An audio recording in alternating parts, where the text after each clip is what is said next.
my friends, and welcome back to Where Wendy Travels, Where Wendy Creates. Today I want to talk about traveling, and there are so many great aspects to traveling that I thought we would talk today about a pre-travel checklist for your home.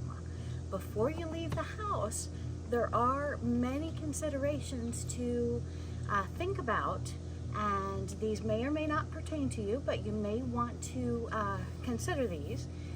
Do you have any living plants? Do you have a garden? Do you have any house plants? Do you have any plants outside? Might want to consider asking a neighbor to take care of those plants while you're gone. Another idea, set a time for your lights. Do you have a timer? You can pick up a very expensive timer between $7, $20, don't need to go any higher than that. You can set up a timer for 1 or 2 lights in your house. Might want to consider one in the main room or in the bedroom, maybe in the kitchen, maybe in the living room, depending upon what rooms are visible to the house, to the street, to the neighbors. Might want to consider a timer for your lights. Let everybody think you're still home.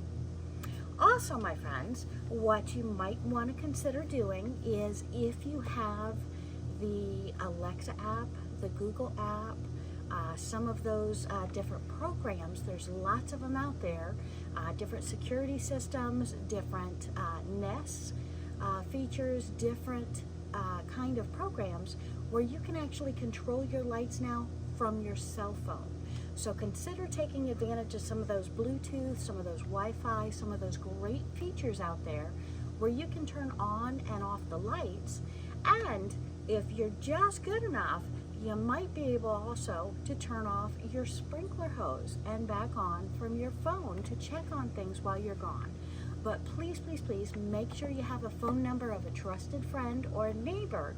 So if you happen to see something going wrong on those cameras, or if the water's not going off, or for any reason, they can access your house. So you might want to share that spare key with a neighbor while you're gone and pick it back up when you get home, or a trusted family member that you can do the same with.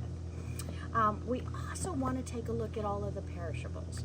Oftentimes we go and come without thinking about being away from the house for 7 days, 10 days, a couple of weeks. You may want to go through all of your cupboards, all of your refrigerator, as well as take a look on the counter. Do you have a dozen eggs that probably shouldn't be left out on the counter for the 2 weeks you're gone? A loaf of bread, a gallon of milk that's about to expire, or leftovers from 2-3 nights ago that are still in the fridge, and you probably don't want to deal with those as soon as you return home from vacation. So you might want to consider taking care of all those perishables before you go. Do you have a pet? If you have a dog, a cat, a bird, a fish even, you may want to consider checking with a neighbor, checking with pet services months in advance. Make your reservation so that you know someone you trust, or someone professional that you can trust is going to be able to take care of those pets for you.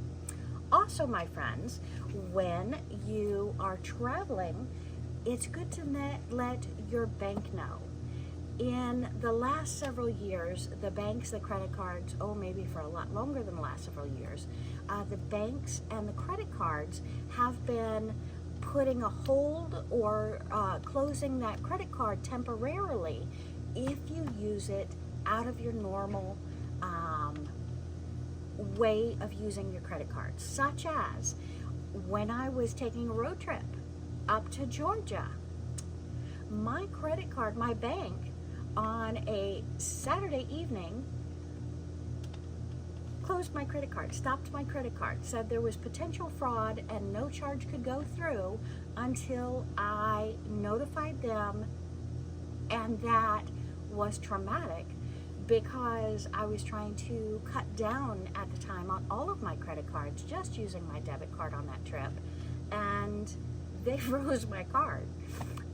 So again, you can run into issues. Let your bank know what country you're going to be in, what days, what state you're going to be in, what days. And that way they'll never put a hold on your funds. They'll never freeze your credit card when you may be in need of it most.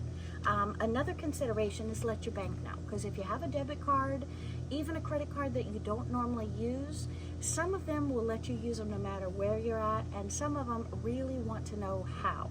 Okay, say we've gone on a trip, gone to another state, gone to somewhere, and I need to use my credit card, but I did not notify my bank. How can I assure that they're not going to close my account? Well, besides calling them and really hoping they set that up properly on the phone, you can try the ATM. I've done that before, and when I put in my PIN number in that state that I'm at, in that area that I'm at, then the bank knows that it's me because it's my personal PIN that I put in. I can then use it at that location. Also check with your banks. Sometimes they let you use it one time, freeze it for the second time. So you need to really check with those card companies. The spare house keys with a trusted neighbor or family member. That's not only for the water, that's not only for the pets, but you may also want to consider that just in case something goes wrong when you're away. Do you have an alarm system? Maybe the alarm system went off because a battery went dead in the door or the window connection. Oftentimes when the battery goes down, the alarm goes off, the alarm company calls you. If you're out of touch in another country, it could be a $10 phone call, turning your phone on international to receive that call, or it could be they can't get a hold of you and that alarm is going off. So it's good to let a family member that you trust or a neighbor or friend have a spare key. There could be lots of reasons. We'll also get down to the water aspect. But what if the line to the freezer to make ice cubes breaks and your house is flooding and the neighbor happened to see water coming out of the garage, water coming out of the front door? It's good to just have them walk around the house while you're gone, and that way you have peace of mind that everything's going to be okay. Okay, also, we want to also program the thermostat. How many times have we gone on vacation and forgot to turn off the floor heat? Okay, well, maybe not all of us have floor heat, but if you're building a house, it's a great idea in the bathroom. But I get beside myself. You want to check the thermostat. If you're in the summer, you do not need to cool off that house when you're not in the house if there's not a pet, if there's not a need to do so. So please consider turning the thermostat up to where it's not going to go off in the summer, and in the winter turn it down, keep it on so nothing freezes, but you don't need to have it at a normal temperature. So you may want to consider setting just above freezing in the winter, and in the summer setting somewhere around 85 so the house is not boiling, but you still are saving on the electric bill, the gas heater, etc. You also may want to consider to set your hot water heater temperature to just that lukewarm. So you want to go down there where the thermostat is, turn it down so where it's keeping it warm but not keeping that temperature at a regular temperature to take baths, because that big tank is having to work all the time to keep that water hot. Not necessary if we're not home for an extended period of time. So great way to save money on that.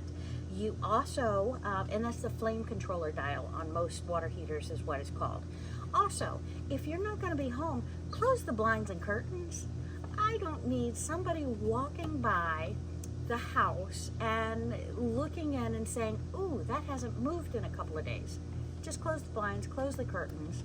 Another thing, when I've had guests come and stay in the house in the past and I wasn't there, they might have used my house when I was on vacation, just remind them to either close the blinds or please, please, please do not take off all of the sheets on the bed and throw them on the floor. First of all, the towels will mold if they put them all in a pile. But if somebody walks by and sees inside of the house, they're going to see that that bed is not made for a couple of days, therefore maybe nobody's home, nobody lives there. So just some security ideas to keep in mind. My loving suitcase, it's lightweight, it has the 4 tires, they all spin around, all 4 of them. So I can take this with 2 fingers and spin it around. So I just want to urge you to get a suitcase that's small enough. I always check my luggage, but whether you're traveling in a car, whether you're traveling on a plane, having a very lightweight piece of luggage is so important. Because if you're flying around domestically and you've got to keep it under 40 pounds, you want something that's not 2 to 4 pounds to start with, okay? So get something that's very lightweight, because the weight I carry, I want to be my choice, not a necessity. So consider that. Okay, back to the house. You also want to make sure all your windows are locked. That's another thing. We open and close our windows sometimes during the summer. Just remember to push those bars over, make sure it's locked. That's going to save on your electricity as well as be another security factor. Turn off hoses and water. Oh, my friends, if you have hoses outside, sometimes we keep that thing on them where we just push the handle to spray, the spray nozzle. Turn it off at the source, and that way you don't have to worry about that. Also, if you're on a well, you might want to consider, especially in winter, keep all those heaters, everything turned on, just in case you're not back in time for the first freeze so it doesn't crack a pipe. But you can turn it off at the water source outside of the house or right where it comes into the house. And if you turn this off, you never have to worry about the freezer hose that goes up and makes ice, about that leaking. You never have to worry about, oh my goodness, the hot water heater, the tank, it's 8+ years old and now it's leaking. You don't have to worry about all those things. Just turn the water off when you're not home. That way no surprises happen when you're gone. You sure don't want those. Temper controls, ice maker. Probably don't need to turn that off if you're only gone for 2 weeks.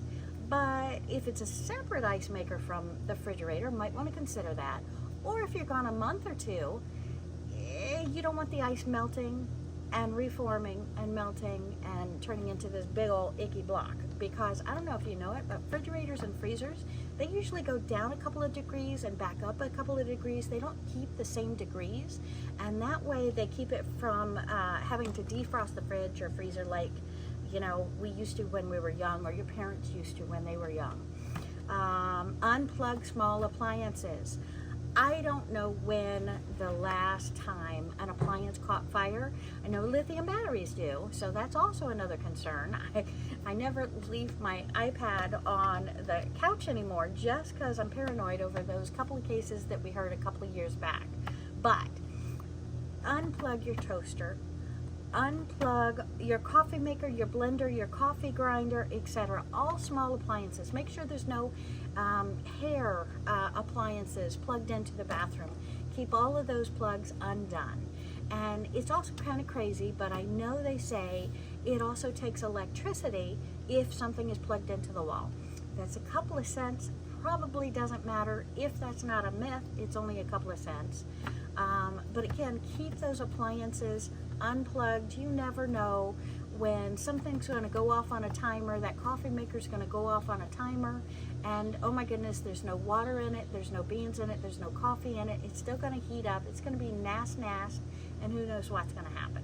So just unplug all those small appliances. And this is not a complete list for your home, but just some considerations about being a homeowner, living in your apartment, wherever you live. If you don't live with other people or everybody in the household is going to go on that vacation with you, please consider some of the things that I've just reviewed. It may keep you happier and stress-free on your journey. And my friends, just one more thing I wanted to share with you. Wherever you're going to go, wherever you're going to travel, they say when you go into national parks, when you go on a long hiking journey, you're supposed to check in with the rangers, let them know that you're going to be gone, and where, just in case, oh my God, I twisted my ankle, I can't move, I fell down a hill, I broke my leg, God forbid. Let people know where you're going to be, and that also works for all your different travel. If you have grown kids, if you have parents, if you have neighbors, let them know your itinerary, and that way, if they need to get a hold of you, they can. even if the cell phone connection for whatever reason doesn't work, or God forbid something happens to you, they know where you're supposed to be, when you're supposed to be, so that they can get a hold of you. And what happens, it still happens, it's a rare, but it happens. We get our purses snatched. We lose our wallet. We're exercising and our whole bag takes off. If you're on vacation, let somebody else know your travel itinerary. And it's also good to keep in a separate spot a copy of the front and the back of your driver's license, your picture page, the status page in your passport. Also important to keep the front and the back of the credit cards. That way, if your wallet's stolen, you can call that loved one, that friend, that neighbor that has a copy of that itinerary, get the phone number real quick and easy, and make that call. Also, have you ever broken or lost or gotten the jacuzzi with your cell phone? Trust me, when we're having a great time, some of the wackiest things happen and we don't have access to our cell phone, or oh my goodness, I'm in an airport and for whatever reason I'm not getting any Wi-Fi signal whatsoever, so I can't give the rental car company my reservation and they don't find me in the computer. Sometimes it's nice to have that backup. So itinerary plans, front and back of credit cards, driver's license, passports, that's all important things that you can get that important information off, give it to the powers that be, so you can get them replaced, you can get them canceled, you can get them FedExed or overnighted or UPS or UPPS to you. However you get them sent to you, you can get yourself out of a fix or a bind. Because, my friends, the more we plan for travel, the more fun, the more relaxed, the more stress-free it's going to be. So if travel is for you, take advantage of my free travel checklist for your home, and watch this channel, hit that subscribe button, give me a thumbs up. I would really appreciate it, because I have so many more of these sheets with this information to come to you very, very shortly. And we're going to show you how to pack. We're going to show you what I pack. We're going to show you how to travel in this little baby, because the size of your suitcase depends upon where you're going, how long you're going, if you have laundry services. And remember, no matter where you're traveling, you're not traveling to the middle of nowhere. You can always get the necessities. Thank you, my friends. Have a great day. Bye.